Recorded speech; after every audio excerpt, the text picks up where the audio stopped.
Mica é uma bênção, gente. Quem não conhece a Mica, eu aconselho sentar com ela ali depois do culto e falar um pouquinho com ela, porque ela é uma bênção, tá? Estenda a mão aí, vamos orar por ela, tá? Pai, obrigado pela vida da Mica, Deus. Obrigado por quem ela é, Deus, por tudo que tu já colocaste no coração dela. Obrigado porque tu és grande, Deus, tu és tremendo, ó Pai. E a gente está aqui hoje, Deus, com anseio, Deus, de ver tua voz, ó Pai. Senhor, estamos aqui, Senhor, expectativos, ó Pai, no meio da tua palavra, Deus. Em nome de Jesus, queremos que tu vai fazer algo novo, Pai. Queremos que tu vai fazer algo especial, tocar em nossos corações de um jeito novo e abrir nossos corações, ó Pai. Em nome de Jesus, abençoa a vida da Mica, a palavra dela, em nome de Jesus. Amém. Minha agenda é tão lotada, mas tão lotada que quase vou recusar o convite. Mas foi por medo mesmo. Paz, igreja, amém? Amém, gente? Amém. Amém. Muito feliz de estar aqui. É difícil, na verdade, estar aqui na frente, né? Muito fácil estar sentadinho, recebendo a meditação todo domingo.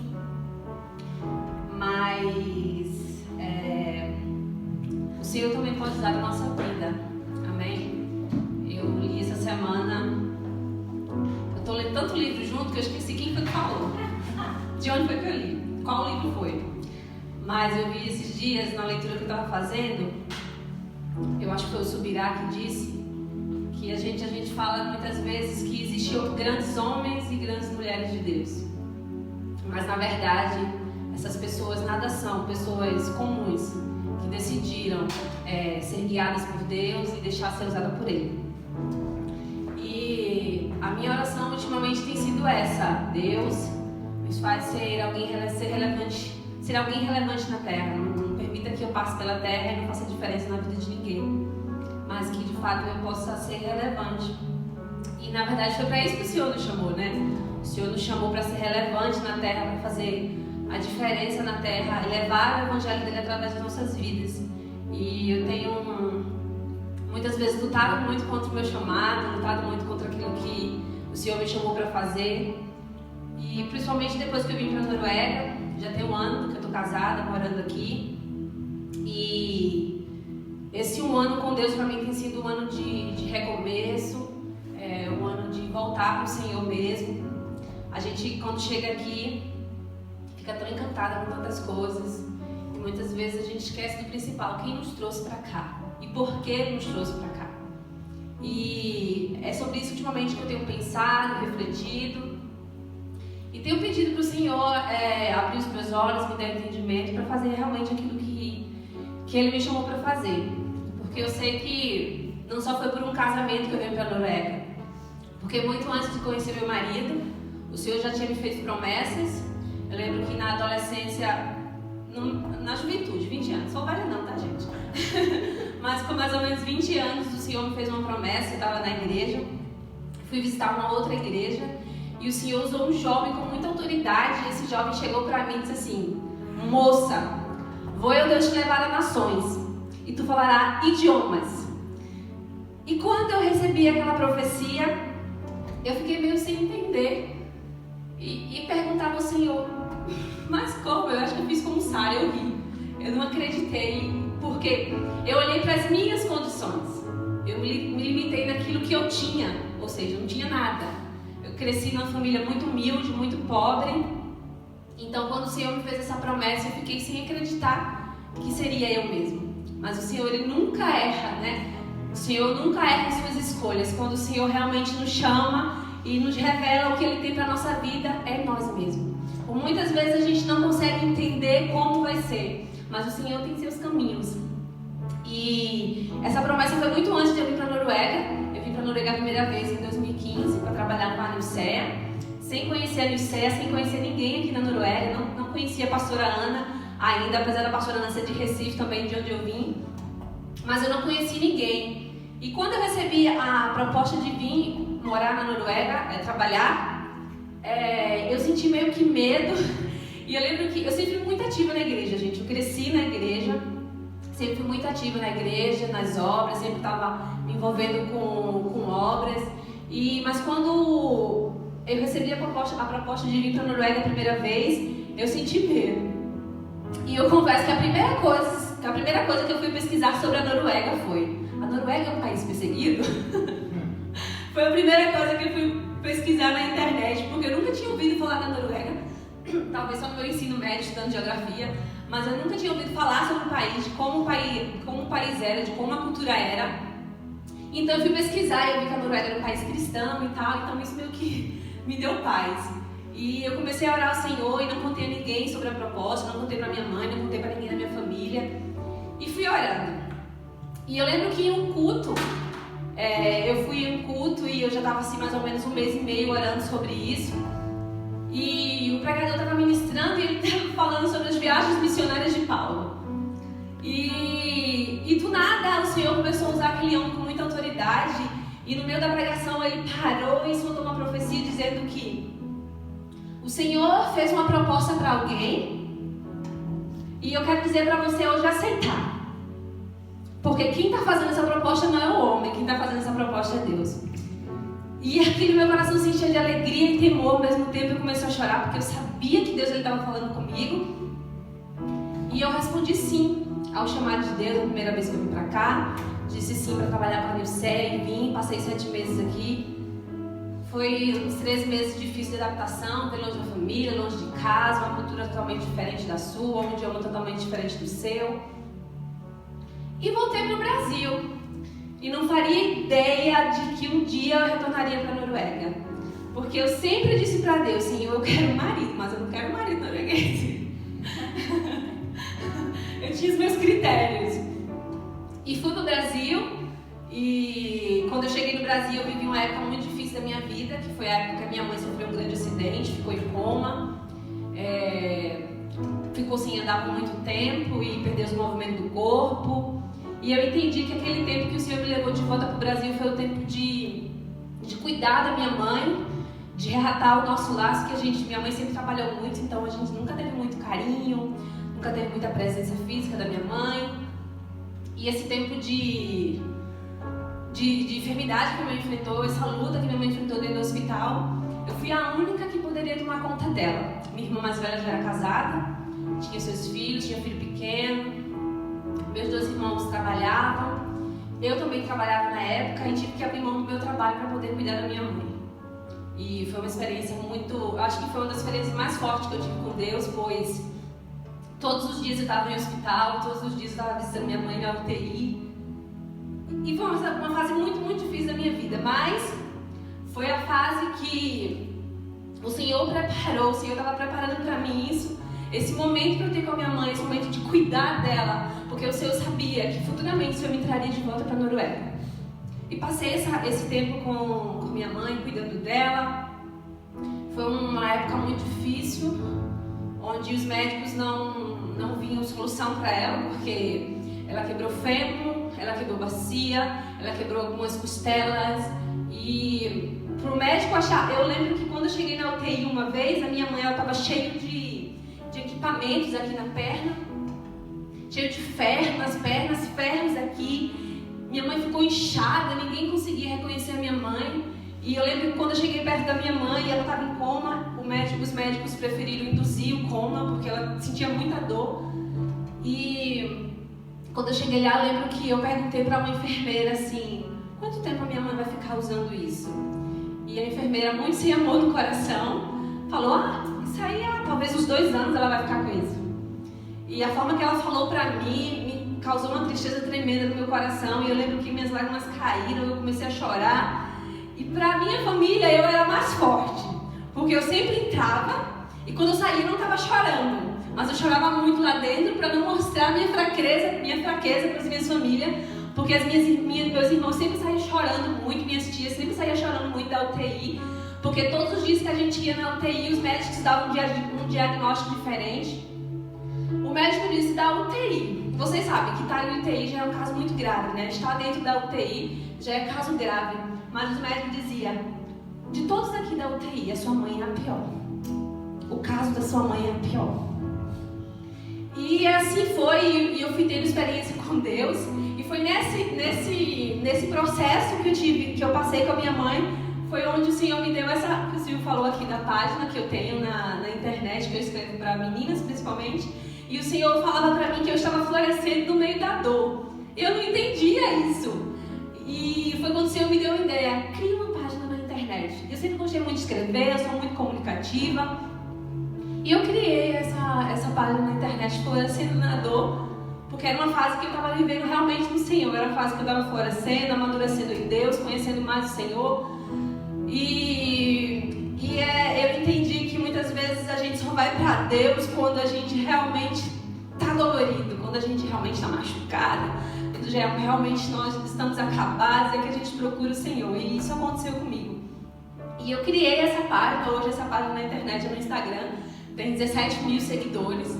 E eu tô meio parada, na verdade, lá, não tenho escrevido muito.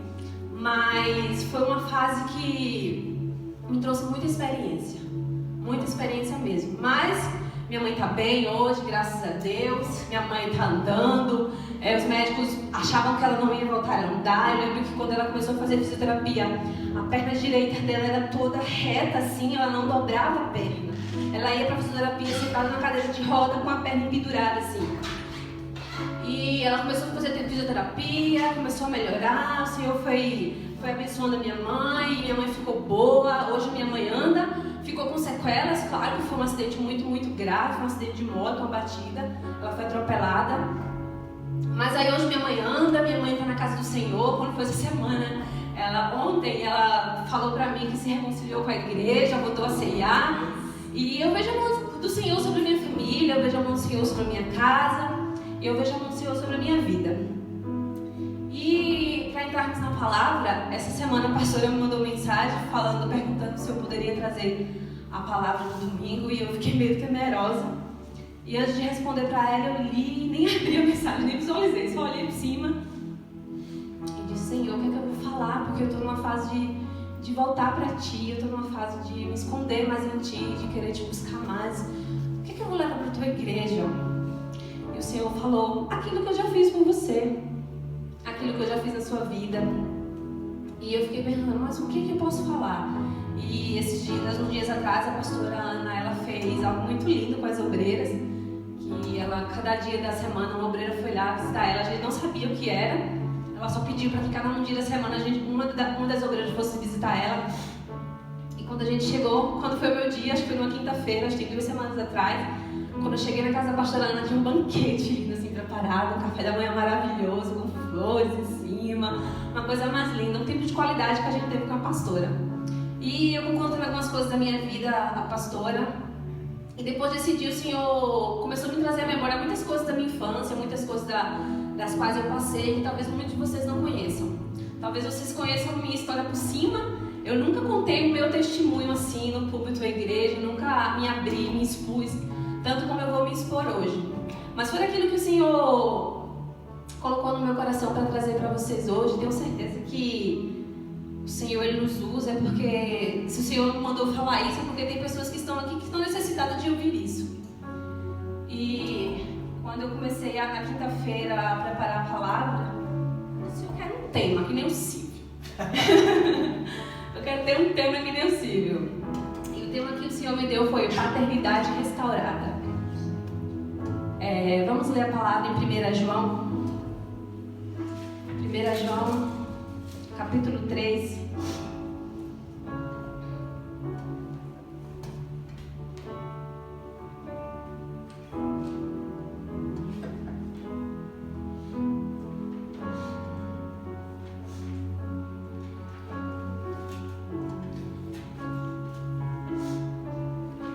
João, capítulo 3, o verso 1.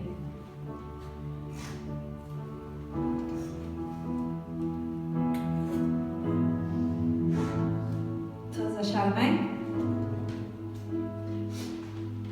Vejam como é grande o amor que o Pai nos concedeu, sermos chamados filhos de Deus, o que de fato somos.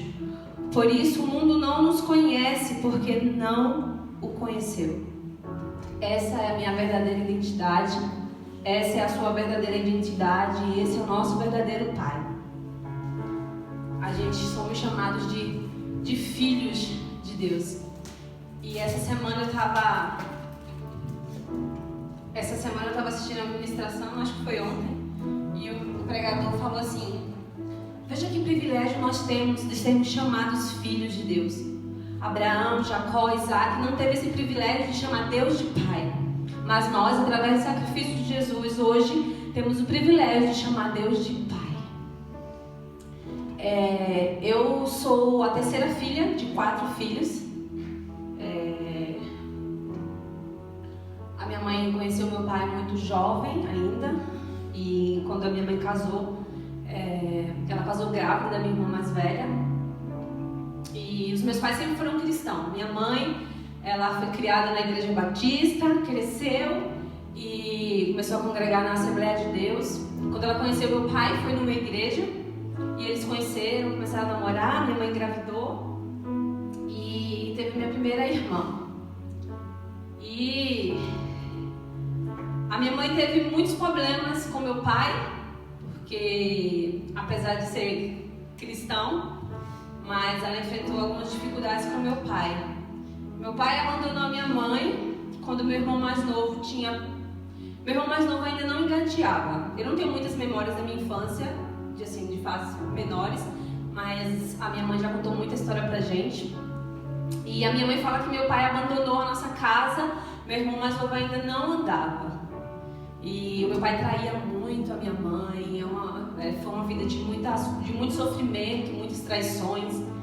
E quando meu pai deixou minha mãe ficou com 4 filhos sozinha. Minha mãe não tem estudo, minha mãe sempre foi doméstica, sempre trabalhou na casa das pessoas. E era muito difícil a minha mãe cuidar de 4 filhos sozinha. Então teve um processo que eles entraram na justiça para brigar quem ficaria com a guarda de quem. E eu lembro que eu sempre fui muito apaixonada pelo meu pai. Eu acho que menina é sempre muito apegada ao pai. E eu sempre fui muito apegada ao meu pai. E eu lembro que a gente foi pro juiz, para uma reunião com o juiz, e eu lembro que ele perguntou com quem eu queria ficar. E eu, na minha inocência e por amar muito meu pai, eu disse que eu queria ficar com meu pai. Eu quero ficar com meu pai. E o meu irmão mais velho, meu segundo irmão, também decidiu ficar com meu pai. Então ficou assim, uma das mais novas ficou com meu pai, e o irmão mais velho ficou com meu pai também. 2 com meu pai e 2 com minha mãe. E eu fui viver a minha vida com meu pai. Meu pai se separou, deixou minha mãe sem nada, sem casa. E a gente morava num bairro muito perigoso. Era o bairro mais perigoso da cidade. Era uma favela, onde a gente via pessoas se drogando na nossa frente, onde a gente via tráfico de drogas na nossa frente. E eu fui morar com meu pai e com uma mulher que ele já tinha, né? Ele não casou, ele se amigou com essa mulher já tinha filhos adultos, que muitos deles eram envolvidos com tráfico de drogas. E quando eu fui morar com essa mulher, o meu relacionamento com meu pai começou a ficar ruim, porque ela era muito má. Eu lembro que meu pai trabalhava numa empresa de cerveja, e quando ele chegava em casa, eu toda ansiosa, ele chegava para almoçar, e eu toda ansiosa ia correr, ia abraçar meu pai. E eu lembro que quando eu fazia isso, ela me olhava com a cara feia, porque ela não gostava da minha relação com meu pai. Ela tinha ciúme da minha relação com meu pai. E quando meu pai saía, ela me beliscava, dizia: não é para você fazer isso, não abrace seu pai, eu não quero.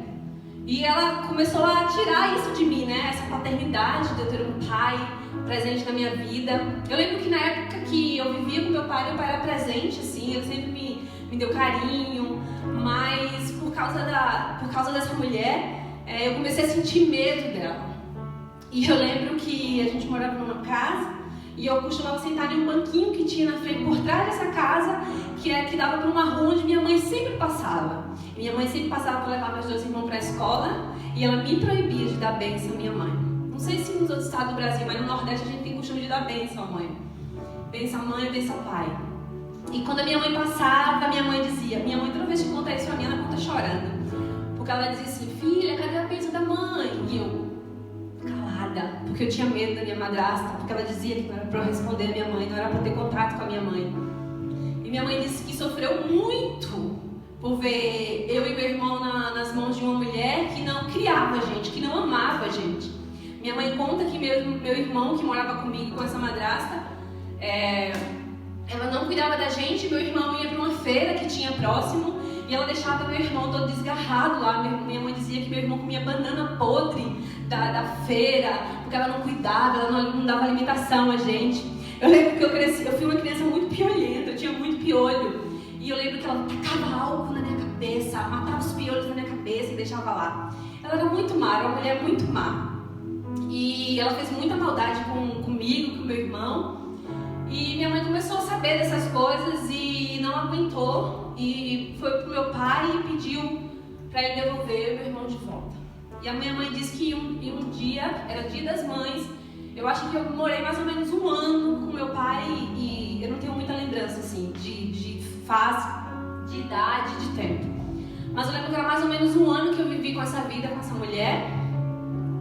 E minha mãe disse que pediu ao meu pai para devolver a gente. E meu pai, um determinado dia, minha mãe disse que era Dia das Mães, meu pai chegou lá e devolveu eu e meu irmão para minha mãe. E assim começou a minha vida, com a falta de pai por perto, de cuidado, de carinho, de atenção. E a gente foi morar perto da casa dos meus avós, que são pais dos meus pais, do meu pai. E a gente morava numa casa simples, humilde, era uma casa de barro. A casa dos meus avós era de lado da nossa. E minha mãe sempre trabalhou muito. Muitas vezes minha mãe arrumava trabalho, que era ficar 15 dias fora. Ficava 15 dias fora, trabalhava de 15 dias, voltava de 15 dias para casa. E a gente era criada com meus avós e com muitos dos primos que eu tenho. Minha mãe sofreu muito porque a minha mãe teve que trabalhar para sustentar 4 filhos. Sozinha, sem marido, sem ninguém. E um certo dia, mas eu vou colocar um parênteses aqui. A história que eu estou contando hoje para você não é para você sentir, ai, que peninha da Mica. Mas tá com as Mica, como fala no igreja. Tadinha da Mica, não. Porque eu já saí desse lugar de coitadismo, amém? Eu já saí desse lugar que eu me via como uma criança, ai, coitadinha de mim, ai, me vitimizando. Eu não sou mais essa garota que me vitimizava, eu não sou mais essa menininha que ficava triste toda vez que lembrava dessa história. Eu conto essa história aqui para que vocês possam ver o poder de Deus, para que vocês possam ver a glória, o que Deus ele pode fazer na vida de alguém. Amém? E voltando, a minha mãe conheceu um homem. A minha mãe conheceu um homem que foi o meu padrasto por muitos anos. Eu acho que minha mãe passou uns 10 anos casada amigada, né? Com esse homem. E parecia ser um homem muito bom. E decidiu cuidar da minha mãe e dar uma casa, dar um lugar para minha mãe viver. E eu lembro que ele trabalhava em um sítio. E ele cuidava desse sítio. Os donos nunca estavam lá, então a gente morava na casa. Era como se ele fosse um caseiro. E a gente foi morar nesse lugar, era na mesma cidade, só que era dentro, era tipo o interior dessa cidade. Era muito longe, não tinha casas perto, as casas eram muito distantes uma da outra. E a gente foi morar nesse lugar com esse homem. Minha mãe levou nós 3, o meu irmão mais novo ficou morando com uma tia minha que cuidou dele. E a gente foi morar com esse homem. E à medida que fui crescendo, eu acho que a gente foi morar com ele, eu tinha uns 6 anos de idade, mais ou menos. E à medida que eu fui crescendo, me tornando uma mocinha, esse homem começou a me observar, a mim e a minha irmã. Eu lembro que muitas vezes quando eu acordava de noite, essa casa era uma casa bem simples, ela não tinha porta nos quartos. E era toalha não, era cortina, isso, era cortina. E eu lembro que muitas vezes, quando eu acordava à noite, eu via o olho dele me observando, a mim e minha irmã, pela cortina. E isso me causava medo, eu comecei a sentir muito medo desse homem. E a gente respeitava muito ele, a gente dava inclusive bênção a ele. A gente chamava ele de pai. E esse homem começou a me aliciar. Aliciar a mim e aliciar a minha irmã. Eu, como era mais nova, eu nunca tive coragem de dizer isso pra minha mãe. Eu sempre tive medo, né? Porque ele impunha também medo em mim. Ele colocava e dizia, se você disser pra sua mãe que eu tô fazendo isso com você, eu posso matar a sua mãe. Eu posso fazer algo ruim com ela. E ele nunca chegou a me estuprar mesmo, mas ele me aliciava. E eu lembro que eu não contava isso pra minha mãe com medo, como eu falei. Eu lembro que um dia, era um sítio, era muito grande, eu tava varrendo na frente de casa. E eu lembro que ele pegou meu queixo, me deu um beijo e minha mãe viu. e ele estava saindo. E quando ele saiu e a minha mãe me pegou pelo braço, brigou comigo e disse assim: o que é isso? O que você está fazendo? Por que você está fazendo isso? E eu comecei a chorar e eu comecei a contar toda a história para ela e a minha mãe não acreditou em mim. A minha mãe não acreditou em mim. Ela achava que eu estava inventando, ou que isso era mentira. E ela chegou a dizer para mim que a culpa era minha, porque eu nunca tinha contado para ela. Mas como é que uma criança de 7 anos, uma criança que não tem noção da vida, que não sabe o que estava fazendo e tinha medo também dele fazer alguma coisa com ela, qual é a coragem que eu ia ter de dizer para minha mãe que o marido dela estava me aliciando? Então, por muitos anos eu ouvi a voz da minha mãe no meu ouvido dizendo que eu era culpada, que eu que gostava que ele fazia isso. E por muitos anos eu vivi a minha vida presa, cativa a essa voz da minha mãe que dizia que eu era culpada. Sabe quando alguém fala alguma coisa de você e você acredita? Sabe quando as pessoas dizem você é isso e você acaba acreditando? Era eu. Eu acreditei muito nas palavras que a minha mãe falou. E eu tenho lembranças também que antes da minha mãe se envolver com esse homem, ela teve um namorado que também me aliciou. Eu era muito mais nova, eu tenho poucas lembranças disso.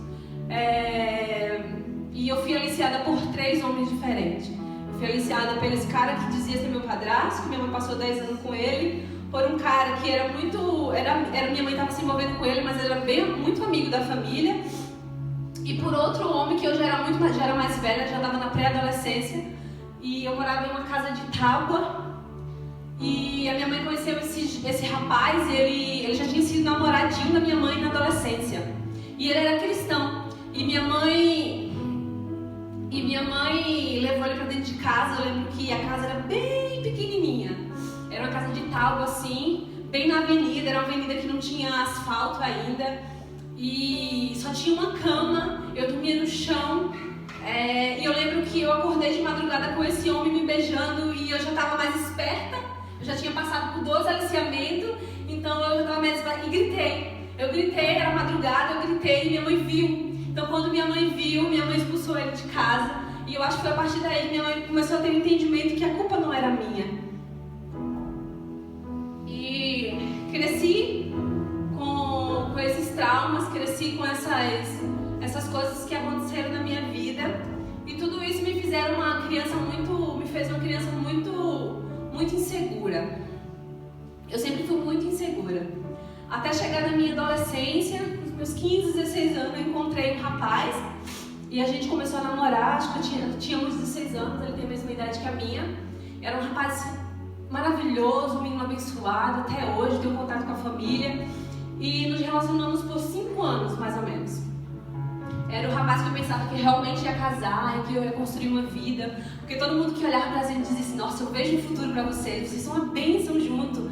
E a gente começou a namorar. E depois de um tempo, 3 anos mais ou menos de namoro, ele recebeu uma proposta para estudar em Portugal. Ele fazia faculdade de matemática. E recebeu uma proposta para estudar 2 anos em Portugal. E ele foi, a gente continuou namorando à distância. E quando a gente terminou esse relacionamento, a gente tinha mais ou menos 5 anos. Ele estava em Portugal ainda estudando. E foi muito doloroso para mim. E quando ele acabou comigo, ele me disse algo que me trouxe clareza sobre quem eu era. Até então eu era uma pessoa carente, insegura, só que eu não entendia que tudo isso tinha a ver com o que eu tinha passado. Eu não sabia que tudo isso tinha a ver com a falta da paternidade que eu tive antes, com as coisas que eu passei sendo aliciada na minha infância. Eu não fazia ideia que isso tinha a ver. Até um dia, quando ele terminou comigo, e ele estava em Portugal ainda, ele terminou pelo Skype. E foi algo de Deus, assim mesmo, sabe? O nosso fim do nosso relacionamento foi algo que foi realmente o Senhor que fez. E hoje eu tenho um entendimento disso. E eu lembro que quando ele terminou comigo, ele disse assim pra mim: você tem que entender que eu não posso suprir as suas carências emocionais. Você precisa entender que eu não sou seu pai. E quando ele me disse isso, eu chorei muito e demorei muito para entender isso. E ficava sem entender, mas por que ele disse isso, né?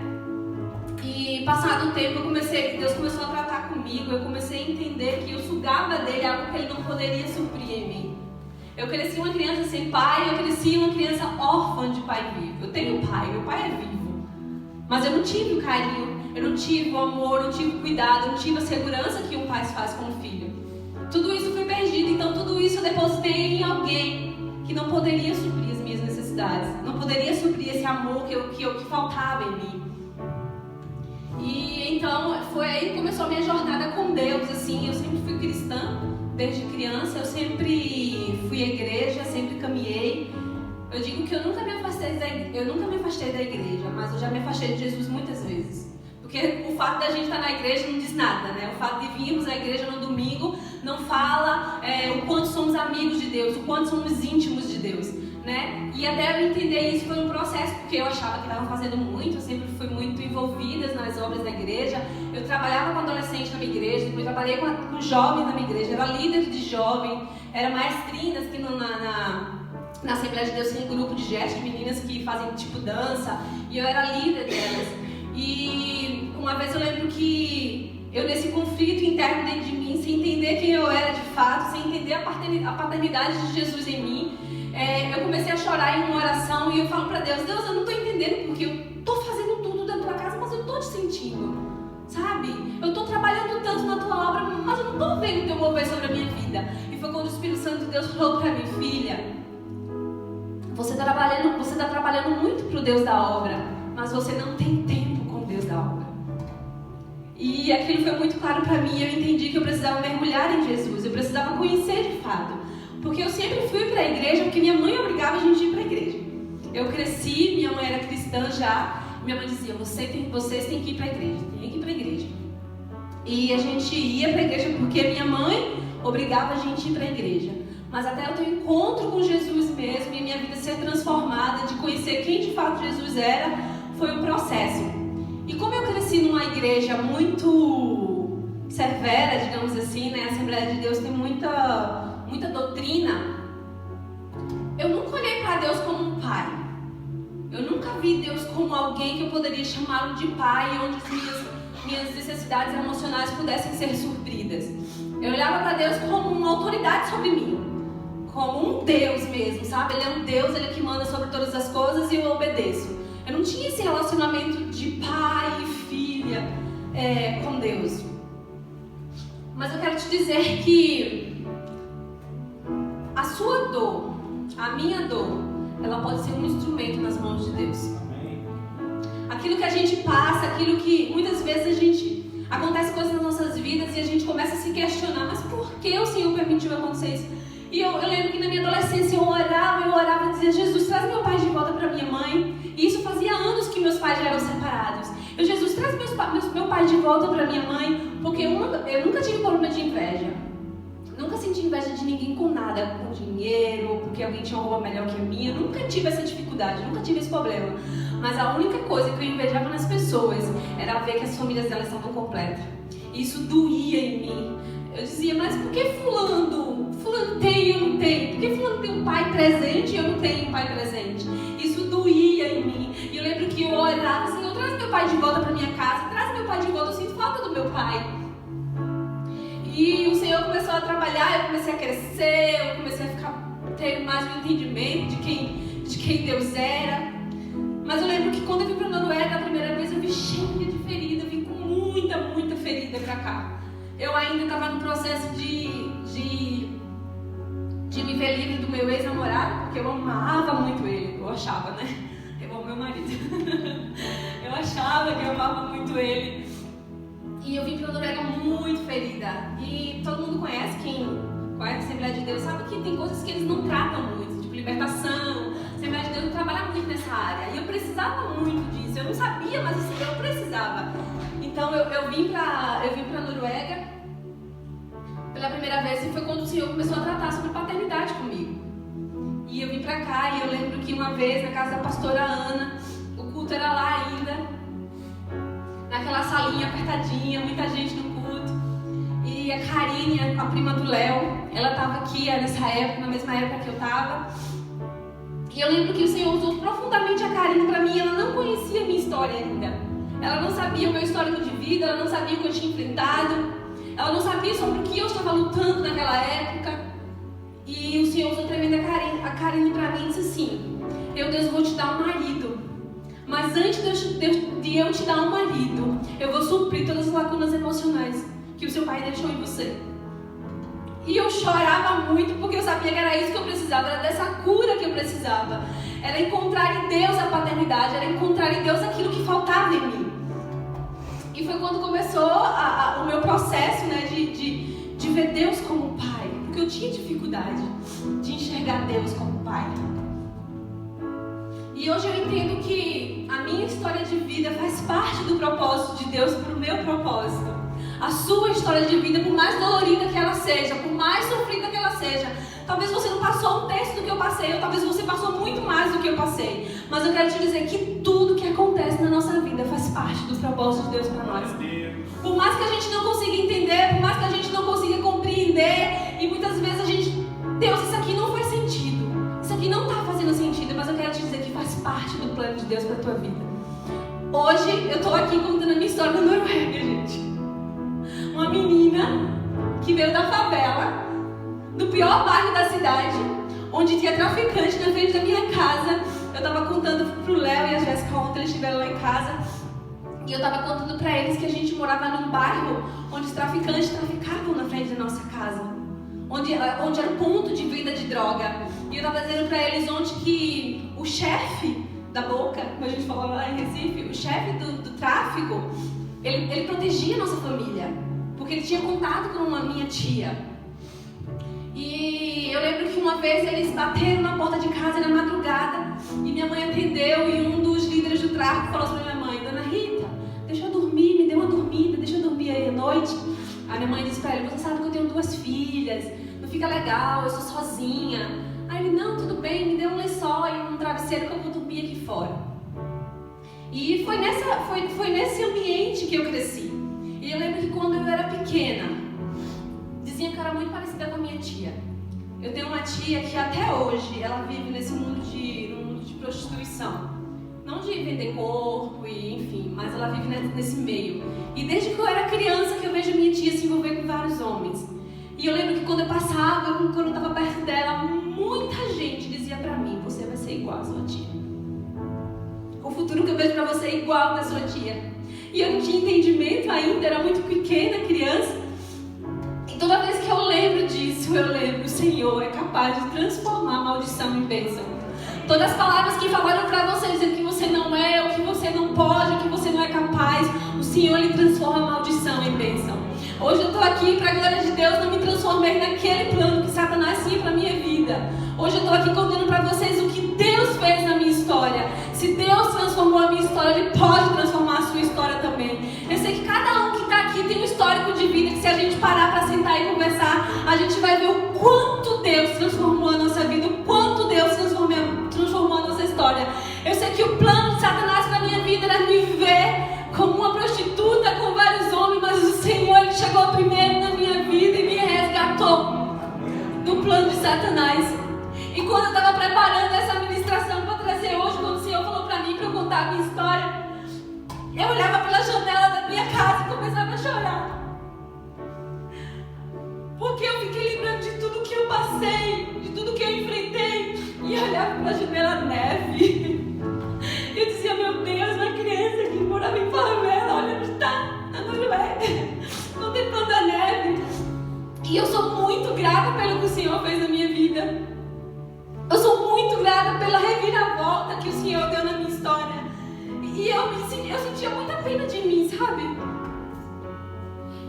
Eu me sentia muito inferior às outras pessoas. Eu me sentia muito coitadinha. Eu lembro que todas as vezes que eu ia para o Senhor, minha oração era: Senhor, eu sou assim porque aconteceu isso na minha infância. Senhor, eu sou assim porque eu não tive um pai. Eu sou assim, eu sou dessa forma, desse jeito, porque eu não tive um pai para me amar. O Senhor falou: Mas eu sou teu pai, filha. Eu sou o teu pai. E hoje eu entendo a paternidade de Deus sobre a minha vida. Hoje eu entendo que o que eu não entendia antes, Às vezes eu perguntava, mas por que o Senhor permitiu que isso aconteceu na minha vida? E eu lendo a palavra, conversando com meu marido ontem, dizendo, gente, que incrível, né? Às vezes a gente fala tanto, a gente vê tanta maldade acontecendo no mundo, tanta coisa triste acontecendo no mundo, e a primeira pergunta que as pessoas que estão sem Jesus perguntam, muitas vezes a gente até faz essa pergunta, onde está Deus? Cadê Deus? Por que Deus deixou essa criança ser abusada? Né? A primeira coisa que a gente pergunta é porque a gente não entende porque o Senhor permitiu que aquilo aconteceu. Mas lendo a palavra me veio uma clareza sobre minha mente e eu li aquele versículo que fala, dizendo que Satanás, ele é o príncipe deste mundo. E eu disse, Dani, uau, Dani, amor, eu já sabia. Mas, gente, é isso. E o Senhor falou pra mim, filha, o que aconteceu na sua infância não tem a ver com quem eu sou. Não tem a ver com o meu caráter. Eu não sou isso. E eu entendi que o que aconteceu na minha infância, os aliciamentos que eu passei, foram pessoas que estavam sendo usadas por Satanás e não por Deus. E foi meio que uma cura sobre o meu coração isso, saber que o Senhor não tem nada a ver com a minha dor. Saber que o Senhor não tem nada a ver com a minha história triste. Saber que o Senhor não tem nada a ver porque o meu pai saiu de casa e abandonou a minha mãe com 4 filhos. O Senhor não tem nada a ver com os 3 aliciamentos que eu passei. Mas hoje eu entendo que enquanto eu sofria e sentia essa dor, o Senhor também sentia. Eu quero dizer que o Senhor, ele entende a tua dor e o Senhor, ele sofre quando você sofre também. Tudo que você passa não tem a ver com quem Cristo é. Tem a ver com quem Satanás é. E hoje eu tenho a alegria de chamar Deus de Pai. Eu tenho uma confiança em poder chamar Deus de Pai, porque quando você não tem pai, eu sei que muita gente aqui foi criada sem pai. Quando a gente é criada sem pai, a gente é muito insegura. A gente tem muito trauma dentro da gente, que se a gente tivesse crescido com pai, a gente não teria. Mas o Senhor uma vez me disse algo que, quando seu pai terreno falha, filha, eu não falho. E hoje, tendo o entendimento da minha história, eu sei que em todo tempo eu estava sendo guardada em Deus. O Silvio começou a cantar um hino, começou a louvar hoje sobre estar seguro em Deus. E hoje eu posso olhar para a minha história e saber que o Senhor estava me guardando. O Senhor estava guardando a minha história porque eu poderia estar aqui contando uma parte mais trágica da minha vida. O Senhor me guardou de 3 estupros. O Senhor guardou na minha vida. E hoje eu posso estar aqui e contar para você e dizer que o Senhor faz.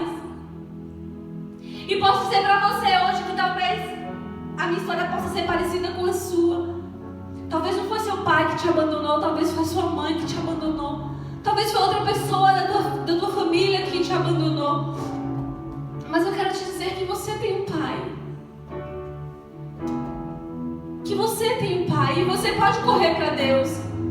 Porque você está seguro em Deus.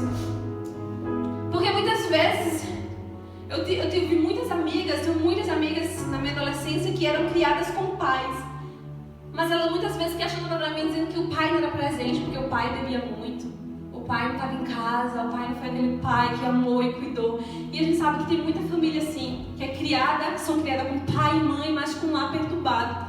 Talvez essa possa ser a sua história. Talvez você tenha sido criada com o pai, mas seu pai não foi presente na sua vida.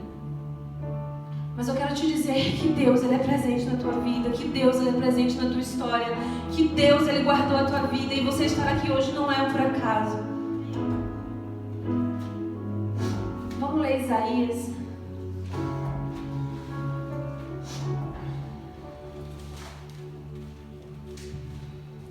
Eu compreendi a paternidade de Deus sobre mim quando eu parei de comparar Deus com o meu pai terreno.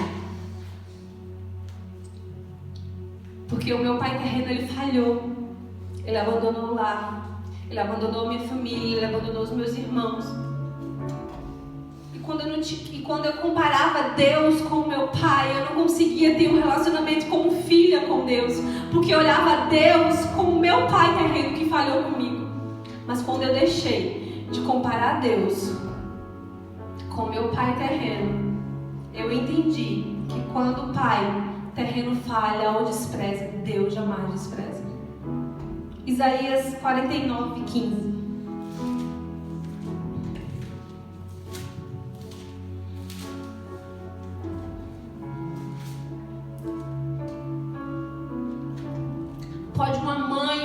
Pode uma mulher esquecer-se do filho que ainda amamenta, a ponto de não se compadecer do filho do seu ventre? Mas ainda que ela esquecesse, eu não me esqueci de ti, diz o Senhor. O Senhor, Ele não abandona, o Senhor não esquece, por mais que nossos pais tenham falhado conosco, o Senhor, Ele não nos abandona. E quando eu reconheci Deus como meu Pai, eu fui curada de toda a carência emocional. E hoje eu posso dizer a vocês que eu sou uma pessoa transformada. Hoje eu já não sinto a falta que eu sentia antes, porque o Senhor, Ele preencheu todas as lacunas vazias que meu pai havia deixado em mim. E eu sempre tive muita vontade de ter uma conversa muito franca com meu pai, de poder olhar nos olhos deles e dizer tudo o que eu sentia. Foi a Ju que me perguntou esses dias se eu perdoei meu pai. E eu falei pra ela, não, porque eu nunca odiei ele, eu nunca tive raiva dele assim, sabe? E na verdade eu tive raiva do meu pai. Eu nunca odiei o meu pai, mas eu tive raiva pelo que ele fez comigo, pelo que ele fez com a minha família. E ontem, terminando de preparar essa ministração, o Senhor falou muito forte ao meu coração: mande uma mensagem pro seu pai. Eu não vejo meu pai, gente, há anos. Meu pai, quando ele deixou a nossa família, eu fui morar com ele, depois eu voltei pra minha mãe. A minha tia dizia pra mim que meu pai se escondia para não pagar o dinheiro da despesa do meu irmão mais novo. E já teve muita briga entre ele e o juiz, porque minha mãe sempre colocava ele na justiça, depois tirava com pena, porque a minha avó, a mãe do meu pai, é muito amiga da minha mãe, parece ser mais mãe da minha mãe do que mãe do meu pai. E por pena da minha avó, minha mãe ia lá na justiça e tirava a denúncia. E eu lembro que eu tenho uma tia que ela foi uma mãe pra mim. Ela é uma mãe pra mim, ela é irmã da minha mãe, ela terminou de criar minha mãe fugiu de casa e essa minha tia já tinha fugido antes, então essa minha tia cuidou da minha mãe na sua adolescência. E a minha tia me conta que todas as vezes que ela ia na casa do meu pai, ela batia na porta, a mãe do meu pai abria e ela dizia: eu vim buscar o dinheiro do leite do seu filho. Cadê Jonas? Eu vim aqui buscar o dinheiro do leite de Miqueias. E ele mandava a amante dele dizer: diz que eu não estou em casa. Todas as vezes que a minha tia contava essa história, ela contava essa história chorando. Ela dizia que aquele homem era um homem muito ruim. E eu vi muitas histórias. Isso aqui é só um pouco do que eu sei, gente. E todas as vezes que a minha tia conta essa história, ela conta essa história chorando. A gente chora, todo mundo chora. E eu via muitas histórias de traição do meu pai com a minha mãe, muitas outras histórias das coisas que meu pai aprontou. Então, depois dessa madrasta, meu pai se casou com uma mulher, deixou essa minha madrasta, que casou com outra mulher, e com essa mulher ele teve 2 filhos. E quando essa mulher teve um filho com meu pai primeiro, meu pai decidiu ir embora para São Paulo, viver a vida em São Paulo, e levou essa mulher com ele. E ele não se despediu de nós. Ele foi embora que a gente nem sabia. Quando ele estava lá em São Paulo, é que a gente sabia que ele tinha se mudado, tinha ido para lá. Ele não se despediu de ninguém da família dele, nem da mãe, nem do pai. Ele foi embora e deixou a gente. E minha mãe começou a sentir muita raiva do meu pai, muito ódio. E esse ódio passou para o meu irmão mais velho. Meu irmão mais velho começava a xingar o meu pai dentro de casa e não queria contato com ele. Eu e meus outros 2 irmãos, meu irmão mais velho sempre gostou muito do meu pai. E meu irmão mais novo, porque nem é quente, nem amor, né? Na dele, tranquilo. E meu irmão começou a sentir muito ódio do meu pai. E eu não tinha ódio, mas eu tinha raiva do que ele fez. Eu tinha raiva do que meu pai fez com a minha mãe. E então meu pai foi embora para São Paulo. E depois que meu pai foi embora para São Paulo, eu acho que eu só vi ele uma vez. E faz muitos anos que ele mora lá. Eu acho que a última vez que eu vi meu pai eu tinha 12 anos. Hoje eu tenho 27. Então eu sempre tive muita vontade de conversar com ele, de perguntar por que ele fez tudo isso. Hoje pelo menos eu senti uma vergonha na cara de pedir perdão. de preparar a ministração, o Senhor tocou profundamente no meu coração e disse, mande uma mensagem para ele. E eu pensei, mas o que eu vou escrever? Eu não fiz nada, eu que mereço perdão. Mas aí a gente aprende com Deus diariamente da outra face, né? A gente aprende com Deus diariamente que o outro não precisa vir pedir perdão. A gente precisa perdoar, mesmo quando o outro nos machuca, mesmo quando o outro nos fere. Quando a gente conhece a Cristo, a gente tem esse entendimento, a gente sabe que a gente precisa liberar perdão sobre a vida da pessoa, mesmo quando foi ela que nos magoou. E eu mandei um texto enorme para ele ontem.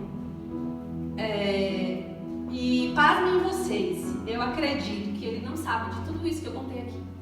Ele não sabe das histórias que eu fui aliciada na minha infância, ele não sabe da fome que a gente passou, ele não sabe nada disso, porque ele nunca teve presente, ele nunca se importou. E eu escrevi uma mensagem enorme para ele, dizendo que, contando tudo que eu ia falar aqui, eu disse, eu vou ministrar amanhã na minha igreja, e o Senhor me deu uma palavra, vou falar sobre paternidade, e eu quero liberar perdão sobre a sua vida, Pai. E todas as vezes que o Senhor, pela vez que o Senhor nos abandonou, pela vez que o Senhor não estava presente como pai quando eu queria que o Senhor estivesse presente, eu quero liberar perdão pela tua vida. E no final ainda disse, eu te amo. Porque realmente eu amo meu pai. Porque o Senhor, ele me curou. E hoje eu posso dizer, eu amo meu pai. Mas eu tenho um pai maior no céu que nunca abandonou. Que escreveu a minha história e hoje eu posso estar aqui e contar para vocês.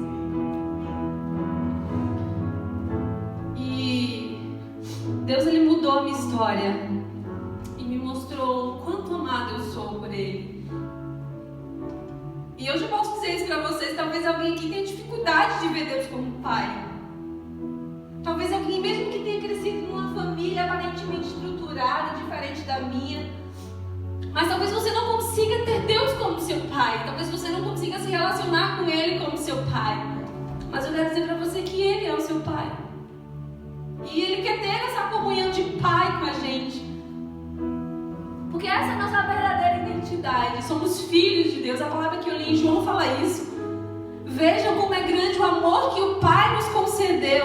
Sermos chamados filhos de Deus. O que de fato somos. Você é filha de Deus. Você é filho de Deus. Eu sou filha de Deus. E se você tiver uma dificuldade de se relacionar com Deus como pai, Ele quer hoje mudar a tua história com Ele. Ele quer hoje poder abrir os braços e te receber como pai. Porque é como filha, é como filho que Ele te vê. Deus sente a nossa dor quando as coisas ruins acontecem na nossa vida. Deus chora. Você acha que Deus não chorou enquanto Ele via quando eu era criança passando por tudo isso? Hoje eu sei que Ele estava cuidando de mim, protegendo a minha história. Talvez alguém te falaram coisas ruins sobre quem você é e talvez você acredite, como eu acreditei quando minha mãe falou pra mim, dizendo que a culpa era minha. Talvez alguém lançou palavras sobre a sua vida de maldição, mas eu quero te dizer que o Senhor, Ele transforma a maldição em bênção. Não acredite nas coisas que as pessoas falam a seu respeito. Acredite naquilo que o Senhor diz quem você é. E você é filha. E você é filha amada. A minha oração hoje é para que você veja Deus como um pai. Para que você entre nesse relacionamento de filho com Deus. O Silvio vai louvar. Eu queria que vocês ficassem de pé.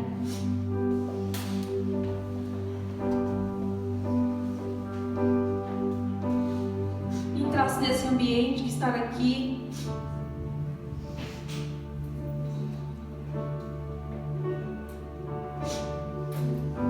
Deus, Ele é teu pai. Talvez foi a tua mãe que te abandonou. Deus, Ele é teu pai. Talvez foi alguém da tua família que te desprezou. Deus, Ele é teu pai. E você é muito amado